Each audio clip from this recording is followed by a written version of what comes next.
আশিকান ভক্তবিন্দু, অত্র এলাকাবাসী, পর্দার অন্তরালে মা ভগ্নী, সর্বস্তরে আবার জনসাধারণের প্রতি আমার ভক্তিপূর্ণ সালাম মোবারক জানাই। আসসালামু আলাইকুম। ওয়ালাইকুম আসসালাম রাহমাতুল্লাহি। আজকে আমরা এমন একটা জলাশয়ের ভিতরে উপস্থিত হয়েছি যে জলাশয়ে শুধু মাছই থাকে না, কিছু বিষধর সাপও থাকে।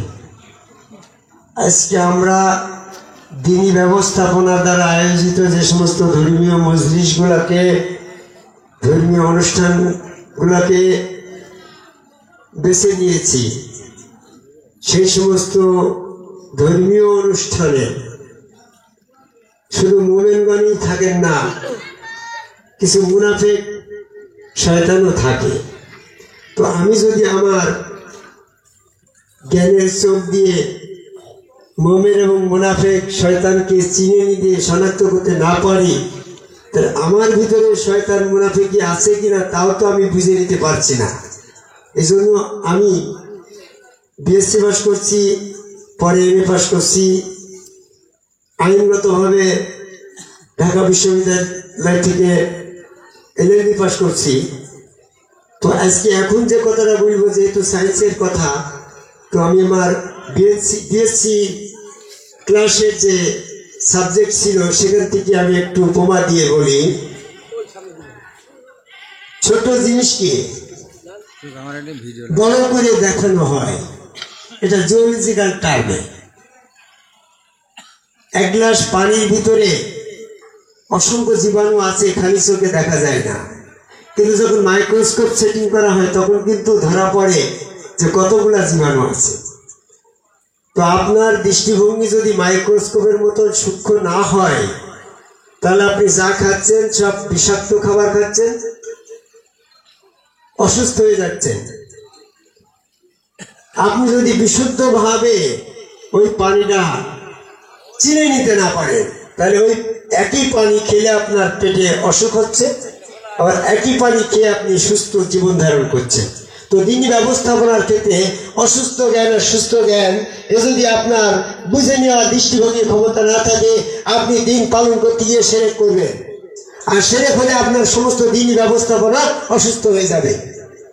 তো এই সত্য এবং মিথ্যার পার্থক্যকারী এই কোরআন, এই কোরআনই সত্য মিথ্যার পার্থক্য করেছে, যার নাম ফুরকান। সূরা বাকারা 185 নম্বর আয়াতে এটা বলছেন। আবার সূরা সম্ভবত মায়েদার সূরা ইমরানের 71 নম্বর আয়াত, যে সত্যের সাথে মিথ্যাকে মিশ্রিত করো না, আবার জেনে শুনে সত্য গোপনও করো না।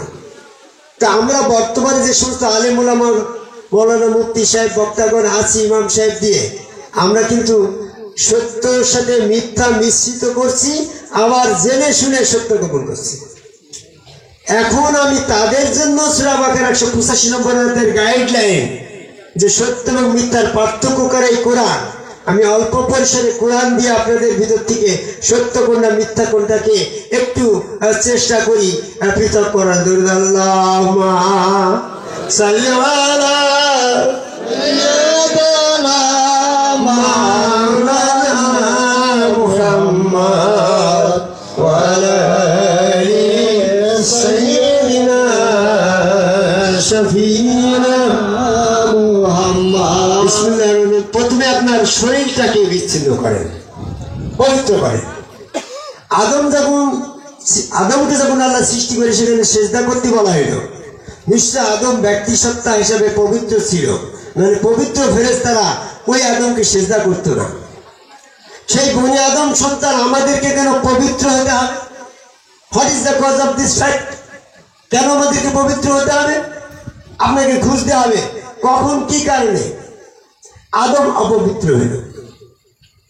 আদমকে যখন নিষেধ করা হলো যে তুমি এবং তোমার স্ত্রী এখানে বসবাস করো জান্নাতে, যথা ইচ্ছা যেখানে ইচ্ছা সেখানে ভ্রমণ করো, কিন্তু ওই নিষিদ্ধ বৃক্ষ দিকে বক্ষণ করো না।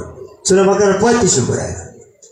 যখন যে কারণেও আদম সীমা লঙ্ঘন করে আল্লাহ পাকের নির্দেশ অমান্য করে নিষিদ্ধ বৃক্ষ থেকে ভক্ষণ করলো, তখন তার সাথে শয়তান সংশ্লিষ্ট হয়ে গেল। উলাইকা হিজবুল শয়তান, সে তখন শয়তানের দলভুক্ত হয়ে গেল। সূরা মুজাদালার 19 নম্বর আয়াত। সেই শয়তান সংশ্লিষ্ট আদমকে আল্লাহ দুনিয়াতে ফেলে দিল, সূরা তার 123 নম্বর আয়াত। তাহলে আমার বডিটা, বনি আদম সন্তানের বডির সাথে শয়তান মিশ্রিত আছে। এই শয়তান থেকে যদি আমার বডিকে বিমুক্ত করতে না পারি, পবিত্র না করতে পারি, আমার চিন্তা চেতনায় যা কিছু হবে সব শয়তান সংশ্লিষ্ট। ইংলিশে একটা প্রবাদ আছে, nobody cannot want it but none avoid it। মানুষ যা চায় না কিন্তু সে তা এড়িয়ে যেতে পারে না। মানুষ কেউ চায় না আমি পাপ করবো, কিন্তু পাপের থেকে মুক্তি পায় না। মানুষ চায় না আমি মিথ্যা বলবো, কিন্তু মিথ্যার থেকে মুক্তি পায় না। কারণ মিথ্যা এবং পাপের যে উচ্চতা ইবলিস আমার দেহের ভিতরে মিশে আছে, যার জন্য আমি ইচ্ছা করলে সৎ হতে পারছি না। আমরা যতই ওয়াজ শুনি, বাড়িতে যাবে কিন্তু আবার পাপে লিপ্ত হয়ে যাচ্ছে। এজন্য আমাদেরকে আত্মশুদ্ধি লাভ করতে হবে। সেদিন আত্মশুদ্ধি লাভ করা ছাড়া কোনো ব্যক্তি পরিত্রাণ পাবে না। সূরা শুআরার 89 নম্বর আয়াতে বলছে বিকালবি সালিম, বিশুদ্ধ অন্তঃকরণ। বিশুদ্ধ অন্তঃকরণ কখন হবে? যখন শয়তানের অনুপ্রবেশ যে অন্তরের ভিতরে ঘটেছে, সেই অন্তরের ভিতর থেকে যতক্ষণ পর্যন্ত শয়তান বেরিয়ে না যাবে, ততক্ষণ পর্যন্ত তার চিন্তা চেতনা কর্মক্ষেত্রের ভিতরে পাপ সংশ্লিষ্টতা থাকবে। এখান থেকে বেরিয়ে আসার জন্য আল্লাহ বলল, কামা আরসালনা ফীকুম রাসূলুম মিনকুম ইয়াতলুনা আলাইকুম ওয়া যাক্কিকুম। তোমাদের মধ্যে থেকে তোমাদের কাছে আমি রাসূল ব্যবস্থাকে নির্দিষ্ট করেছি, সেই রাসূল তোমাকে পবিত্র করবে। সূরা বাকারা 151 নম্বর আয়াত। পবিত্র করার জন্য সিস্টেমটা কি? যখন আমি সুবহানাল্লাহ বলছি, শয়তান সুবহানাল্লাহ বলছে। সূরা হাদীদের 1 নম্বর আয়াত। আমি আল্লাহকে সিজদা করছি, শয়তান আমার সাথে সাথে আল্লাহকে সিজদা করছে। সূরা রাদের 15 নম্বর আয়াত। আমি আল্লাহর কাছে আত্মসমর্পণ করছি, শয়তান আমার সাথে সাথে আল্লাহর কাছে আত্মসমর্পণ করছে। সূরা ইমরানের 83 নম্বর আয়াত। আমি আল্লাহ পাকের ইবাদত বন্দেগী রত থাকছি, শয়তান আল্লাহ পাকের ইবাদত বন্দেগীতে আমার আগের থেকে, অনেক আগের থেকে সে ইবাদত করায় রত। আমি আল্লাহ বিশ্বাস করছি, রাসূল বিশ্বাস করছি, শয়তান আমার সাথে সাথে আল্লাহ বিশ্বাস করছে, রাসূল বিশ্বাস করে এবং আল্লাহ রাসূলের আনুগত্য স্বীকার করছে। সূরা নূরের 47 নম্বর আয়াত। বিশেষ জায়গায় মুখ ফিরিয়ে নিয়ে এসে খাবে। এরকম ভাবে আমি আল্লাহ বিশ্বাস করছি, আখিরাত বিশ্বাস করছি, শয়তানও আল্লাহ বিশ্বাস করছে, আখিরাত বিশ্বাস করছে। সূরা বাকারার 8 নম্বর আয়াত। আমি আল্লাহ বিশ্বাস করছি, ফেরেশতা বিশ্বাস করছি, দোজখ বেহেশত বিশ্বাস করছি, শয়তান আমার থেকে দোজখ বেহেশত ফেরেশতা বেশি বিশ্বাস করছে। কারণ দোজখ বেহেশত ফেরেশতা আমি দেখিনি, শয়তান তো দেখে বিশ্বাসের ক্ষেত্রে আমার থেকে আরো বেশি ফাস্ট হয়ে যাচ্ছে। এই বিষয়গুলো দিয়েও আমি শয়তান থেকে মুক্ত সেপারেশন পাচ্ছি না। এরকম ভাবে আমি যতক্ষণ পর্যন্ত ওই রোজ কিয়ামত শয়তান বিশ্বাস করে।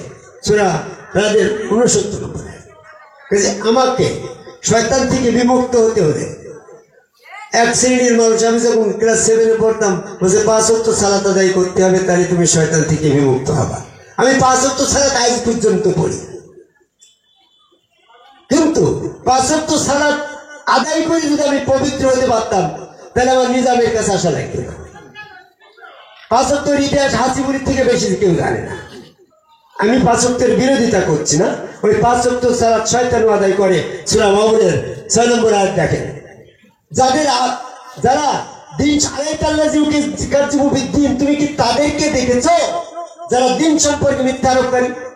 নিজের ধর্ম সম্পর্কে যাদের মিথ্যা ধারণা, তাদের সালাত কোনো কাজে আসবে না। কারণ তারাও সালাত আদায় করে যারা শয়তানের সংশ্লিষ্ট। তাহলে সালাতও কিন্তু আমাকে শয়তান থেকে পবিত্র করে দিতে পারল না। নবী মুহাম্মদ সাল্লাল্লাহু আলাইহি ওয়াসাল্লামের কাছে যখন এই আয়াত নাযিল হয়ে গেল, তখন সাহাবারা বলছে, ইয়া রাসূলুল্লাহ, আমরা শয়তান থেকে পবিত্র হব কি করে? তখন ইতিহাস চলে গেল আদম আলাইহিস সালাম কিভাবে পবিত্র হয়েছিল। I asked these questions all over the world. পৃথিবীর সকল জ্ঞানীগুণী আলেম ওলামা, মাওলানা, মুফতি সাহেবদের কাছে, ঢাকা বাংলাদেশের সবচেয়ে জাতীয় মসজিদ বাইতুল মুকাররম মসজিদের খতিব সাহেবকে, ইমাম সাহেবকে প্রশ্ন করি, সৌদি আরবের কাবা ঘরের যিনি নেতৃত্ব দিচ্ছেন ইমাম সাহেব, তার কাছে প্রশ্ন করি, আপনি আউযু বিল্লাহি মিনাশ শাইতানির রাজিম বলে পবিত্রতা দাবি করছেন। শয়তানও তো আল্লাহ, আদমও তো আল্লাহর কাছে বলেছিল, হে প্রভু, আমি তওবা করছি, আমাকে মাফ করো এবং শয়তান থেকে আমাকে পবিত্র করো।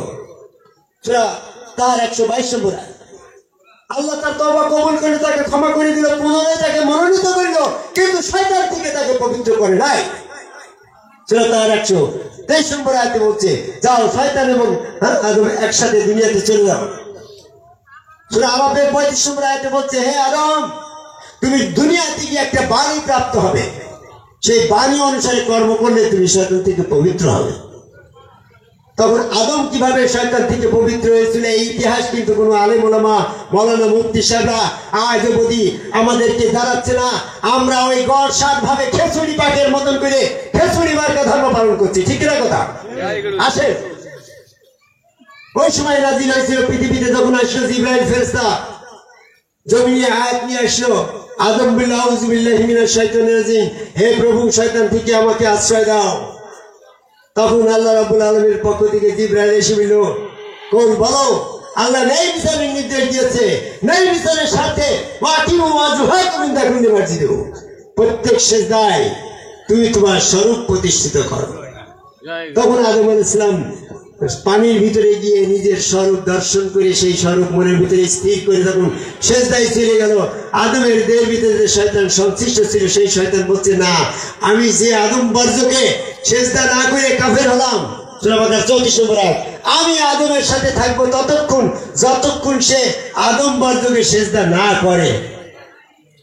এই জন্য সূরা বাকারা সূরা আরাফের 200 নম্বর আয়াতে বলছে, শয়তান যখন কোনো মানুষকে প্ররোচিত করে সেজন্য ফাইস্তাইযু বিল্লাহি, সে যখন আল্লাহর কাছে আশ্রয় চায়, আল্লাহর কাছে আশ্রয় কিভাবে চায়, যে জায়গায় আশ্রয় নেওয়ার ক্ষমতা ইবলিসের নাই, সেটাই হচ্ছে আদম স্বরূপ।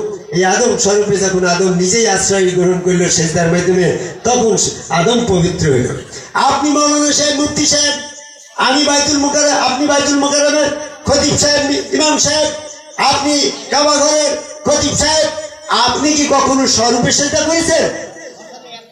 আপনি তো স্বরূপে সেজদা করেন নাই, কোন আদম বর্জকে সেজদা করেন নাই, কাজে আপনার সাথে শয়তান রয়ে গেছে। এখন এই আদম স্বরূপে সেজদা করলো আদম, কিন্তু বনি আদম কি করলো? আদমের সন্তানরা কি করলো? তখন আদম বর্জককে সামনে রেখে ওই হাত আল্লাহর, ওই পা আল্লাহর, ওই চেহারা আল্লাহর, আদমের কাছে যখন বায়াত হলো, বায়ু নাকা ইন্নামা বায়ু আল্লাহ, যে তোমার হাতে বায়াত গ্রহণ করে সে তো আল্লাহর হাতেই বায়াত গ্রহণ করে। ইয়াদুল্লাহি ফাওকা আইদিহিম, আল্লাহ পাকের হাত তাদের হাতের উপরে। এখানে তাদের কথাটা বলা হয়েছে। তাদের বলতে শুধু মুহাম্মদ সাল্লাল্লাহু আলাইহি ওয়াসাল্লামকে সীমাবদ্ধ করে নাই, তাদের বলতে শুধু আদম আলাইহিস সালামকে সীমাবদ্ধ করে নাই, তাদের বলতে টোটাল কিয়ামত পর্যন্ত যত গুরুগণ আসবে, রাসূলগণ আসবে, সকলকেই সংশ্লিষ্ট করা হয়েছে। এই জন্য তাদের কথা ইয়াদুল্লাহি ফাওকা আইদিহিম, হিম মানে তাদের হাতের উপরে আল্লাহ।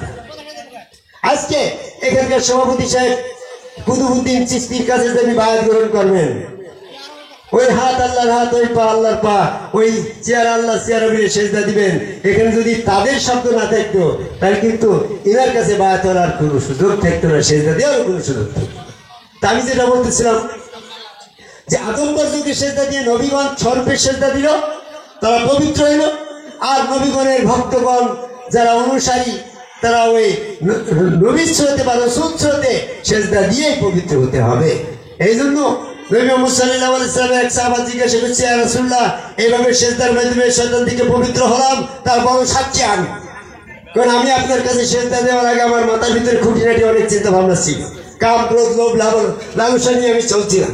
যখন আপনার কাছে সেজদা দিলাম, আমার মন মস্তিষ্ক থেকে এই সমস্ত কাম, কুপ্রবৃত্তি, লোভ, লালসা বিমুক্ত হয়ে আমি পবিত্র হয়েছি সেজদার কারণে। তো আপনি যতদিন জীবিত থাকবেন ততদিন এই সেজদা পদ্ধতি চালু থাকবে, কিন্তু আপনি যখন থাকবেন না, কিন্তু শয়তান তো মারবে না। নবী মুহাম্মদ সাল্লাল্লাহু আলাইহি ওয়াসাল্লাম এক সময় ভয় হবে, শয়তান কি ভয় হবে? শয়তান তো কিয়ামত পর্যন্ত থাকবে। তখন তোর মানুষের কি অবস্থা হবে? শয়তান থেকে তারা কিভাবে পবিত্র হবে? আয়াত নাযিল হয়ে গেল সূরা ইমরান 164 নম্বর আয়াত তুলে দেখেন, লাকাদ মানাল্লাহু আলাল মুমিনিনা ইযা বাআসা ফীহিম রাসূলুম মিন আনফুসিহিম ইয়াতুলুনা আলাইহিম ওয়াযাক্কিহিম ওয়া উল্লিমুল কিতাবা ওয়াল হিকমাতা ওয়া ইন কানু মিন কাবিলা ফি দালালিন মুবিন। সূরা ইমরান 164 নম্বর আয়াত নাযিল হওয়ার পরে বলল মুমিনদের ভিতর থেকে মুমিনদের কাছে আমি রসুল ব্যবস্থাকে পুনর্জীবিত করবে। এখানে বাসা শব্দ, পুনর্জীবিত শব্দ এসেছে, সেই রসুল তোমাদেরকে পবিত্র করবে। যার কারণে কিন্তু আজকে দেখেন নাদির আলী চিশতি উপাধ হয়ে যাওয়ার পরে যার অনুষ্ঠান আজকে হাবিবুল্লাহ চিশতি, উনি উপাধ হওয়ার পরে শাহ আমজাদ আলী চিশতি উপাধ হওয়ার পরে এরকম আরো যারা বর্তমানে আছেন, ডালিম ভাই আছেন, এই যে আমার সভাপতি সাহেব আছেন, এই বাস্তব একজন রসুলের কাছে আসতে হবে, সেখানে সেজদার মাধ্যমে পবিত্র হতে হবে। এই সেজদার মাধ্যমে পবিত্রতার পদ্ধতি এসে আপনি যখন সেজদা করবেন তখন আপনার দেহ পবিত্র হইল। আমি কিন্তু তখন পবিত্রতার দুইটা বিষয় নিয়ে আলোচনা করতেছিলাম। আপনার দেহটা পবিত্র হইল ভক্ত যখন আপনি সেজদা করলেন, কিন্তু আপনার সমাজ পবিত্র হইল কিনা তা আপনি কি দিয়ে দেখবেন? এইবার আমার কাছে শোনেন, সমাজ পবিত্রতা অর্জন করতে হলে এই সময় খিচুড়ি মার্কা ভাষাগুলো আপনি বর্জন করেন। আসসালামু আলাইকুম, শয়তান আসসালামু আলাইকুম বলেন, শয়তান আসসালামু আলাইকুম বলে না, এই মর্মে কোরআনে কোনো আয়াত আছে? আপনি আসসালামু আলাইকুম বলেন, শয়তান বলে। আপনি সমাজে শয়তানের সমাজ কোনটা, আপনার সমাজ কোনটা বিচ্ছিন্ন করতে পারবেন না। আপনি আলহামদুলিল্লাহ বলেন, শয়তানও আলহামদুলিল্লাহ বলে। সূরা হাদীদের 1 নম্বর আয়াত। আলহামদুলিল্লাহর মাধ্যমে আপনি শয়তানের সমাজ আর মুসলমানের সমাজ থেকে বিচ্ছিন্ন হতে পারছেন না। আপনি মসজিদে নামাজ পড়তে যান, শয়তানও নামাজ পড়তে যায়। সূরা মুমিনের 6 নম্বর আয়াত। এইভাবে বলতে গেলে অনেক সময় লাগবে, আমি পার্টিকুলার বলবো। আল্লাহ পাকের গুণবাচক নামের তালিকার ভিতরে উত্তম নাম, গুড, বেটার, বেস্ট আছে না? বেস্ট নাম, যে নামটা শয়তানে কখনোই ওই নামে আল্লাহকে ডাকে না, সেই নামটাই হচ্ছে আল্লাহ পাকের উত্তম গুণবাচক নাম। সেই বিষয়ে আমার লেখার বইয়ের ভিতরেও অনেক দিয়েছি। উত্তম গুণবাচক নামের আগে আমি আপনাদেরকে প্রমাণ দিতে চাই, আল্লাহ পাকের বহু গুণবাচক নাম আছে, কিন্তু একত্ববাদের একটা নাম আছে। একত্ববাদের ওই নাম না ধরে আপনি যতবার আল্লাহ আল্লাহ করবেন ততবার শয়তান আল্লাহ আল্লাহ করছে ওই নামে। শয়তান প্রভু বলে আল্লাহকে ডাকে না, আপনিও প্রভু বলেন। সূরা হিজরের 36 নম্বর আয়াত। শয়তান আল্লাহকে স্রষ্টা বলে ডাকে, আপনিও স্রষ্টা বলেন। এগুলা নাম শয়তানও ডাকে, আপনিও ডাকেন। আপনি বলবেন যে এমন একটি নাম, যে নাম ধরে ডাকলে আর একটা নাম বাদ পড়ে যায়। যেমন আল্লাহ, আল্লাহ যার নাম না, রব, সৃষ্টিকর্তা, প্রভু, মালিকুন ইত্যাদি ইত্যাদি নাম ধরে আপনি ডাকেন। ওইগুলা নাম আপনি যখন ডাকবেন তখন কিন্তু মোহাম্মদ নাম বাদ পড়ে গেল।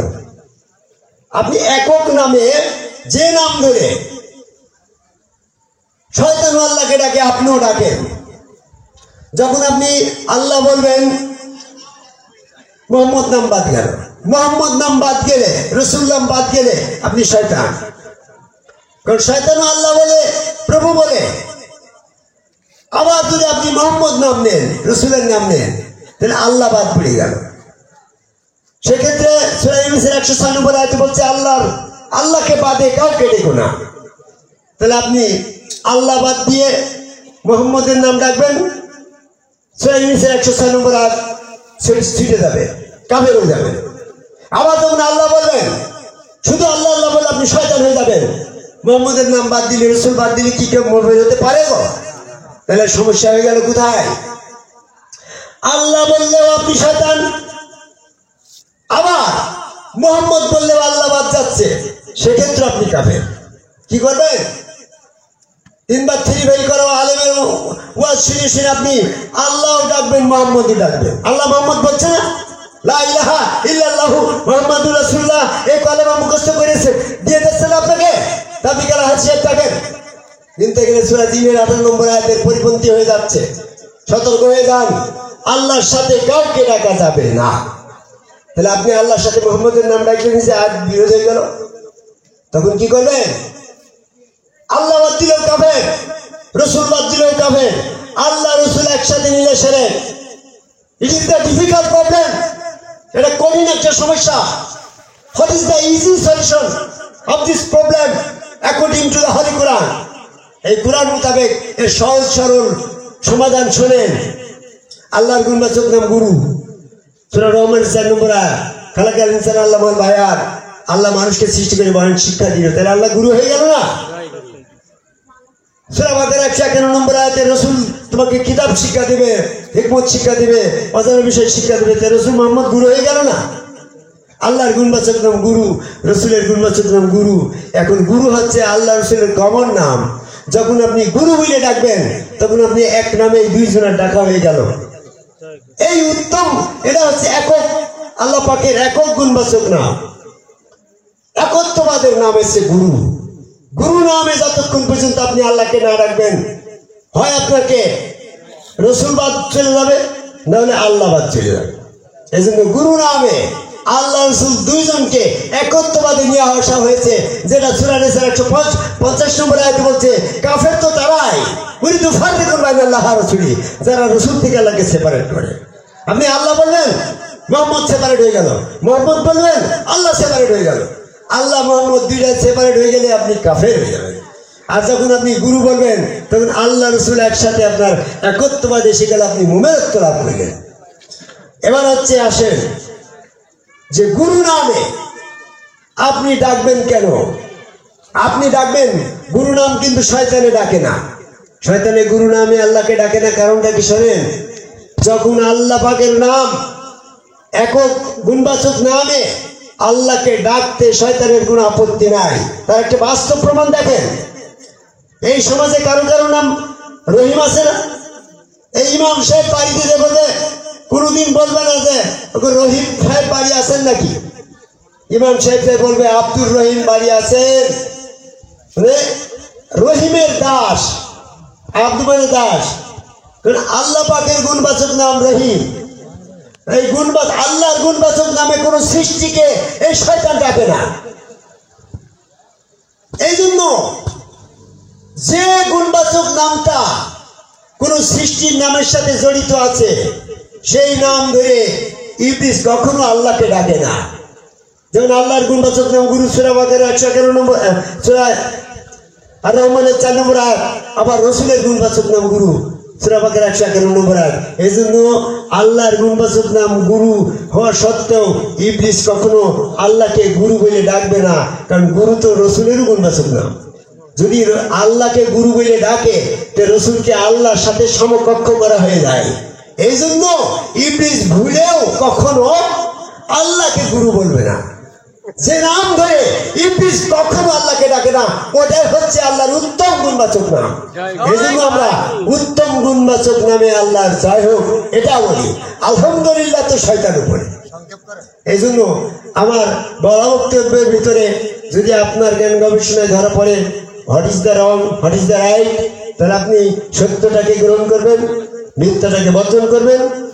আজকে আমি এই সংক্ষিপ্ত পরিসরে বাবা নাদের আলী চিশতি দরবারে পাক কদমে ভক্তি রেখে আমি অধম হাসিবুল চিশতি, আমার গুরু হযরত কাজী নিজামুদ্দিন আহমেদ চিশতি যশোর মাহিদিয়া, আমার দাদা গুরু আলীজান চিশতি কুষ্টিয়া সেউরিয়া, আমরা মিসকিন আলী সিলসিলা গ্রুপের এই চিশতি নাদের আলী শাখার সাথে আমাদের একত্ববাদের মহব্বতের সম্পর্ক আছে, তাই ছুটি ছুটি আসি এই নাদের আলী চিশতি। সকলের পাক কদমে ভক্তি চুম্বন রেখে আমার কথা শেষ করে জয় গুরু।